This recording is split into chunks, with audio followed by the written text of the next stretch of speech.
ছলতা আর দুরন্তপনা স্বপ্ন ডানা মেলেছিল বিশ্ববিদ্যালয়ে পড়ার, কিন্তু করোনার করাল থাবায় ডানা ভেঙে ঘরবন্দি ছিল 13,67,000 শিক্ষার্থী। তারা কি এইচএসসি পরীক্ষা দেবে নাকি ভর্তি পরীক্ষা দেবে?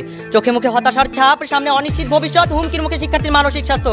এই অবসাদগ্রস্ততা দূর, ঝরে পড়া রোদ, আত্মহত্যার ঝুঁকি রোধ, এমনকি শিক্ষার্থীর ভবিষ্যৎ পরিকল্পনার সুযোগ করে দিয়েছে অটোপাসের মতো একটি উত্তম সিদ্ধান্ত মান্য স্পিকার। অটোপাস নিয়ে বাঘ এন্ড বাঘিনীর মধ্যে কঠিন লড়াই।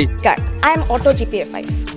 স্পিকার, এটি আজকে শুধু আমার গল্প না, এটি আজকে আপনার দেশে এই সরকারের এই সিদ্ধান্তের কারণে 14 লাখ শিক্ষার্থীর প্রত্যেকটি শিক্ষার্থীর গল্প, যাদেরকে রাস্তায় গেলে ডাকা হয় এই অটোপাস, যাদেরকে আপনি অটোপাসের রেজাল্ট দেওয়ার পরে তারা তাদের আত্মীয় স্বজনকে ফোন দিয়ে জানানোর পরে আমি জিপিএ 5 পেয়েছি, তুমি এই অটোপাসের জিপিএ 5 এর রেজাল্ট জানাতে আবার ফোন দিয়েছো, এরকম একটি উত্তর শুনতে হয়। এই লড়াইয়ে কে জয় হবে, ছেলে না মেয়ে? ভিডিওর স্ক্রিন করে ফুল দেখে থাকুন, দেখলেই বুঝতে পারবেন। আজকের প্রতিপক্ষ দল চরমভাবে অটোপাসের বিরুদ্ধে করে সংসদ গরম করে ফেললেও নরম গলায় এটা বলতে পারেননি এর চেয়ে উত্তম বিকল্প আর কি হতে পারতো। তারা কখনো বলছে কেন্দ্রের সংখ্যা বাড়ানোর কথা, কখনো বলছে শাসন পরিবর্তনের কথা। মানুষ আসলে তারা নিজেরাই বুঝতে পারছে না এর চেয়ে উত্তম বিকল্প আর কি হতে পারতো। মানুষ স্পিকার, আসসালামু আলাইকুম, আশা করি আপনারা সবাই ভালো আছেন। নতুন ভিডিওতে সবাইকে আবারও স্বাগত। এখানে বেশি কথা বলে সময় নষ্ট করব না, দেখলে আমরা ভিডিও ফুটেজে চলে যাব, কারণ ওখানে অটোপাস নিয়ে দুই বাঘ এন্ড বাঘিনীর মধ্যে কঠিন যুদ্ধ হইতেছে। একে অপরকে কিভাবে বাস দিবে, জাস্ট ভিডিও স্ক্রিন করে ফুলি দেখে থাকুন, আপনাদের রক্ত পর্যন্ত গরম হয়ে যাবে। আমার কাছে খুবই ভালো লাগছিল এই বিতর্ক, এজন্য এই ভিডিওটি আপনাদের মাঝে শেয়ার করা। আগে আমরা বাঘের গর্জন শুনবো, এরপরে বাঘিনী কি বলতেছে, কিভাবে বাস দিতেছে, এই ভিডিওটা আমরা দেখবো লাস্টের দিকে।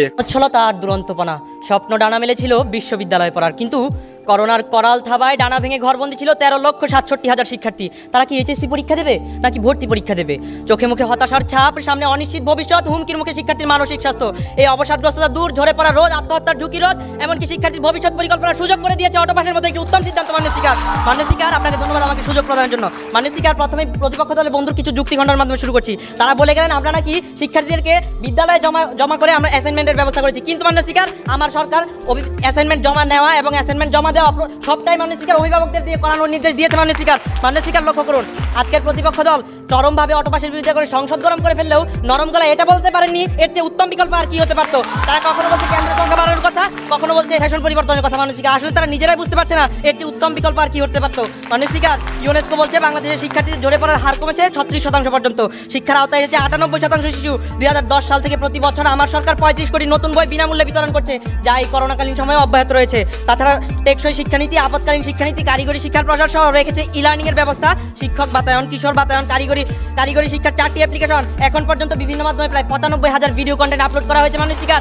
এত শত আয়োজন শুধুমাত্র আমার শিক্ষার্থীদের জন্য। মাননীয় স্পিকার, এই মহামারীকালীন সময়ে যেন একটি শিক্ষার্থীও ঝরে পড়ে না যায়। মাননীয় স্পিকার, মাননীয় স্পিকার, আজকে যদি স্বাস্থ্যবিধি মেনে পরীক্ষা নেওয়া হতো আর তাতে যদি একজন শিক্ষার্থীও সংক্রমিত হতো কিংবা মৃত্যুবরণ করতো, তার দায় কে নিত? মাননীয় স্পিকার, ওই সংক্রমিত পরীক্ষার্থীর বাকি পরীক্ষারই কি হতো? ওর মূল্যায়নই বা কিভাবে করা হতো? তখন হয়তো সবশেষে তার জন্য অটোপাসই রয়ে যেত। মাননীয় স্পিকার, তখন আজকের বিরোধী দল কথা কয়েছে বুদ্ধিজীবীরা সরকারের সমালোচনায় মুখে ফেনা তুলতেন। এমন বৃষ্টি যেদিকে ছাতা সেদিকে নীতিতে যারা বিশ্বাসী, তারা আর যাই যাক, দেশের কল্যাণ চায় না, শিক্ষার্থীদের কল্যাণ চায় না। মাননীয় স্পিকার, তারা শাসন পরিবর্তনের কথা বলে গেলেন। আমরা 1961 সালে আইয়ুব খানের তুগলকি শাসনে দেখেছি শাসন পরিবর্তনের ক্ষেত্রে শিক্ষার্থীদেরকে কোনো শ্রেণীতে পড়তে হয়েছে মাত্র 5 থেকে 6 মাস এবং অন্য একটি শ্রেণীতে পড়তে হয়েছে 1.5 বছর। আজকে যদি আমার সরকার সেশন পরিবর্তন করতো, তাহলে আমরা যখন স্বাভাবিক পরিস্থিতিতে যেতাম আমাদের অবস্থা হতো আইয়ুব খান তুগলকি শাসনের মতো। মাননীয় স্পিকার, তখন আজকের বিরোধী দল আমাদেরকে তুগলকি শাসক হিসেবে চিহ্নিত করে ক্ষমতায় যাওয়ার পায়তারা করছিল। মাননীয় স্পিকার, কিন্তু আমার দূরদর্শী সরকার তাদেরকে সেই সুযোগ দিচ্ছে না বিদায় আজকে তারা কোমর বেঁধে অটোপাসের বিরোধিতা এসেছে। মাননীয় স্পিকার, প্রথম আলো রিপোর্ট বলছে গত 3 বছরে আত্মহত্যার শিকার হয়েছে 150 জন শিক্ষার্থী শুধুমাত্র পরীক্ষায় আশানুরূপ ফলাফল না পাওয়ার কারণে। মাননীয় স্পিকার,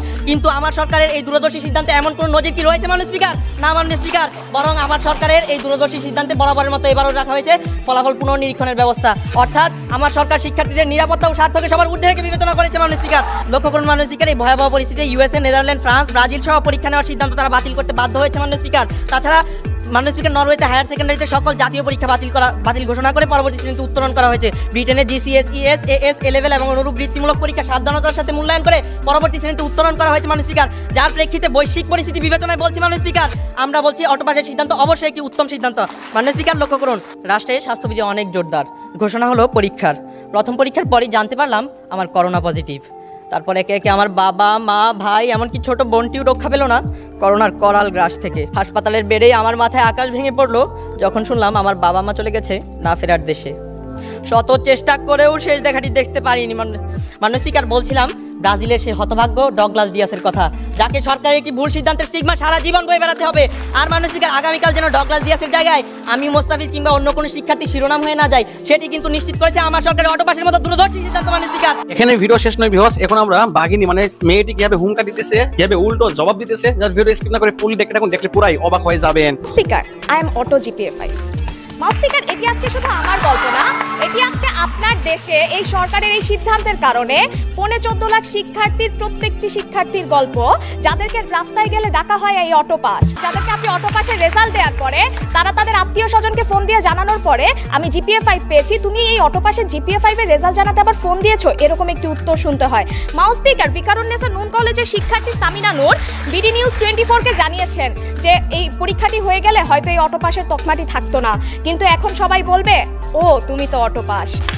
স্পিকার, এরকম একটি মানসিক চাপের মধ্য দিয়ে যখন আপনি এই 14.5 লাখ শিক্ষার্থীকে সারা জীবনের জন্য ঠেলে দিচ্ছেন, সেই রকম একটা জায়গায় দাঁড়িয়ে কিভাবে আপনি বলতে পারেন যে আপনার শিক্ষা জীবনে বাংলাদেশ আরো এক ধাপ এগিয়ে গেছে?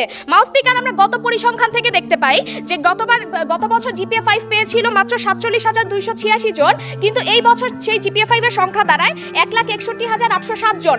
স্পিকার, অর্থাৎ 1 লাখ শিক্ষার্থী, 1 লাখের অধিক শিক্ষার্থী বেশি জিপিএ 5 পেয়েছে। অর্থাৎ আপনার বুঝতে হবে যে এই পদ্ধতিতে আপনি 1 লাখ শিক্ষার্থীকে হারে আপনি বেশি জিপিএ 5 দিয়ে দিয়েছেন, যেটা আপনার মেধাবী শিক্ষার্থীদের প্রতি অন্যায়। স্পিকার, সেই সকল শিক্ষার্থীর কথা চিন্তা করেন যারা মাধ্যমিক থেকে উচ্চ মাধ্যমিকে বিভাগ পরিবর্তন করেছিল, সেই সকল শিক্ষার্থীকে কিভাবে আপনি বিজ্ঞান বিভাগের সার্টিফিকেট দিয়ে স্পিকার, বিকল্প সিদ্ধান্তগুলো কি ছিল? আমার বিরোধী দলীয় নেতা আপনাকে দেখিয়ে গেছে কিভাবে অফলাইন পদ্ধতিতে পরীক্ষা নেওয়া সম্ভব ছিল। স্পিকার, আমি আপনাকে এখন দেখাবো কিভাবে অনলাইন পদ্ধতিতেও পরীক্ষা নেওয়া সম্ভব ছিল। স্পিকার, আজকে সরকারি দল অনেক জোর গলায় দাবি করে 2021 সালের মধ্যে আমাদের ডিজিটাল বাংলাদেশ হয়ে যাওয়ার কথা। স্পিকার, তাহলে আজকে কোথায় ডিজিটাল বাংলাদেশে আমরা কেন অনলাইন পরীক্ষা নিতে পারছি না? আজকে সারা বিশ্বে জিআরই, আইএলটিএস, এডএক্সএল এর মতো পরীক্ষাগুলো স্পিকার হচ্ছে। এই পরীক্ষাগুলো স্বচ্ছতার সাথে সম্ভব হচ্ছে। বাংলাদেশের ভিতরে বিভিন্ন বিশ্ববিদ্যালয়, আইইউটি, এমআইএসটি এর মতো বিশ্ববিদ্যালয়গুলো তাদের সেমিস্টার ফাইনাল পরীক্ষাগুলো স্বচ্ছতার সাথে নিতে পারছে। স্পিকার, তাহলে কেন এইচএসসির মতো এত গুরুত্বপূর্ণ একটা শিক্ষা জীবনের পরীক্ষা আমরা কেন নিতে পারবো না অনলাইনের মাধ্যমে? আজকে বুঝতে হবে যে ইউএসএ পরীক্ষা নিচ্ছে না তার মানে তারা পরীক্ষা নেবে না এরকম না, তারা 1 বছর তাদের শিক্ষাবর্ষ পিছিয়েছে, এবং নেদারল্যান্ড বা যারা পরীক্ষা নিয়েছে তাদেরকে যে আমাদেরকে ফলো করে আগাতে হবে বা সেই পদ্ধতিটাই আমাদের গ্রহণ করতে হবে। কেন আমাদের মন্ত্রণালয় এর চেয়ে ভালো পরিকল্পনা নিতে পারে না? এই 14 লাখের শিক্ষার্থীদের জন্য আরো ভালো পরিকল্পনা নিতে পারে না? স্পিকার, ইউজিসি আজকে আপনার 8,000 টাকা করে হচ্ছে 41,000 শিক্ষার্থীকে আপনার মোবাইল কেনার জন্য বিনা সুদে ঋণ দিচ্ছে। স্পিকার, এই ঋণ দিয়ে গ্রামে গ্রামে আইসিটি সেন্টার রয়েছে। স্পিকার, তাহলেও কেন আপনার অনলাইনে পরীক্ষা পদ্ধতি সম্পন্ন করা সম্ভব হয়নি? পুরাই আগুন বক্তব্য ছিল, এজন্য এই ভিডিওগুলো আপনাদের মাঝে শেয়ার করা। এই বাঘবাগিনীর মধ্যে কার বক্তব্যটি আপনার কাছে বেশি পছন্দ হয়েছে অবশ্যই কমেন্ট করে জানাতে ভুলবেন না। যদি এই ভিডিওটি আপনাদের কাছে ভালো লেগে থাকে তাহলে ভিডিওটা একটা লাইক করে দিবেন। যদি এমওই টাইপের মানে অগ্রেসরা রক্ত গরম করা এন হিরোই ভিডিওর বক্তব্যগুলো আপনার কাছে বেশি পছন্দ হয়ে থাকে তাহলে এই চ্যানেলটি আপনার জন্য। এজন্য চ্যানেলটিকে সাবস্ক্রাইব করে পাশে থাকা বেল আইকনটি ক্লিক করে রাখুন। দেখা হইতেছে সামনে আবার কোন একটা অগ্নিছড়া রক্ত গরম করা এন হিরোই ভিডিওর বক্তব্য নিয়ে। সেই পর্যন্ত সবাই ভালো থাকুন। আসসালামু আলাইকুম। চাপটে ধরে চিৎকার করে বলার সুযোগ হয়নি, বাবা আমি তোমাকে ভীষণ ভালোবাসি।